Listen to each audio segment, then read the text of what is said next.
सुप्रभात बच्चों, आज हम अपने हिंदी पाठ्य पुस्तक में 7वें अध्याय का अध्ययन क्या निराश हुआ जाए करेंगे।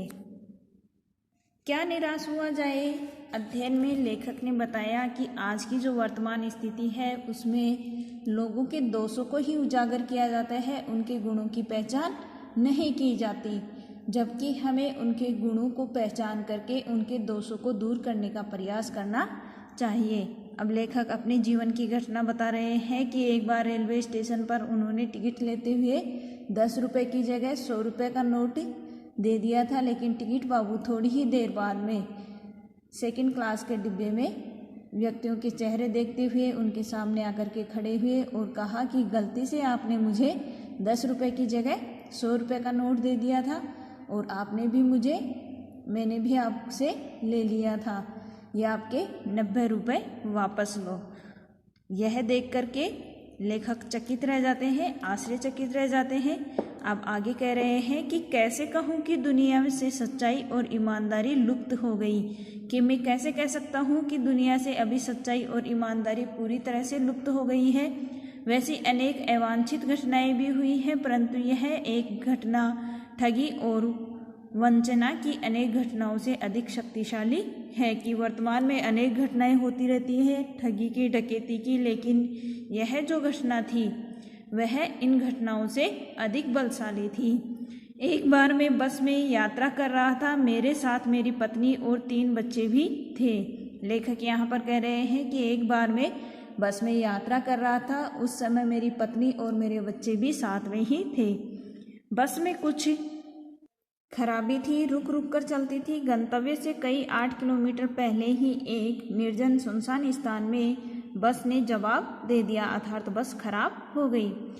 रात के कोई 10 बजे होंगे, उस समय रात के 10 बज रहे थे। बस में यात्री घबरा गए, कंडक्टर उतर गया और एक साइकिल लेकर चलता बना। लोगों को संदेह हो गया कि हमें धोखा दिया जा रहा है।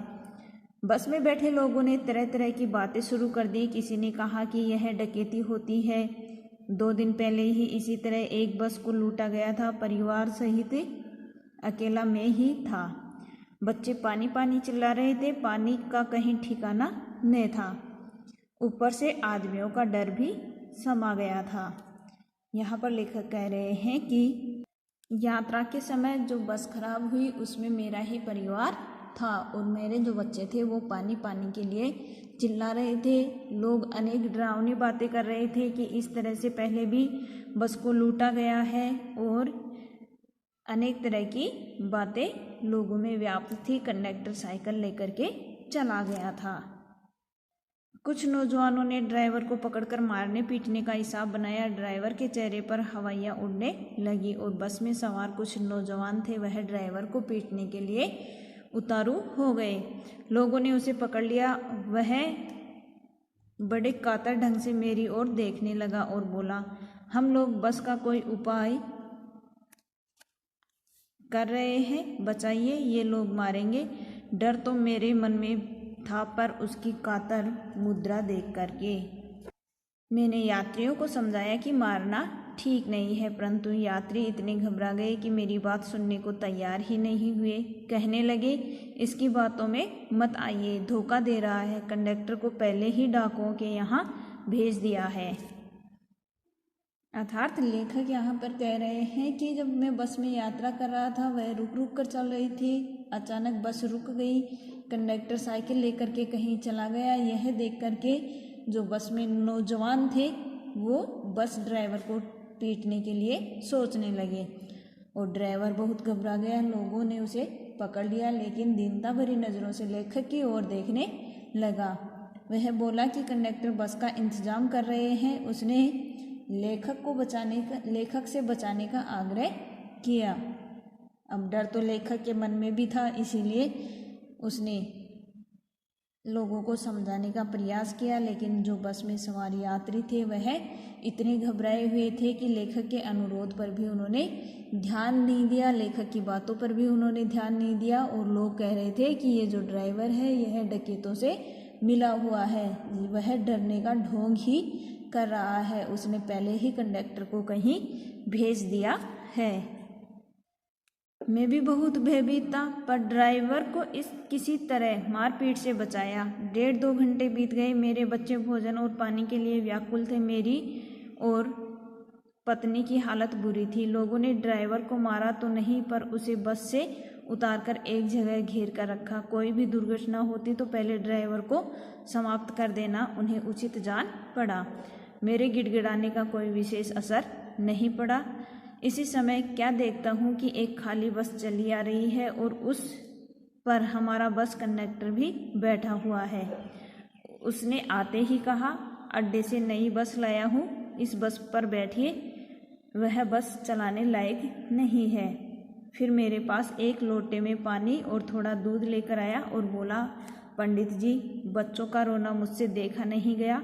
वहीं दूध मिल गया, थोड़ा लेता आया। यात्रियों में फिर जान आई। सबने उसे धन्यवाद दिया और ड्राइवर से माफ़ी मांगी और 12 बजे पहले ही सब लोग बस अड्डे पहुंच गए। कैसे कहूँ कि मनुष्यता एकदम समाप्त हो गई। कैसे कहूँ कि लोगों की दया माया रह ही नहीं गई।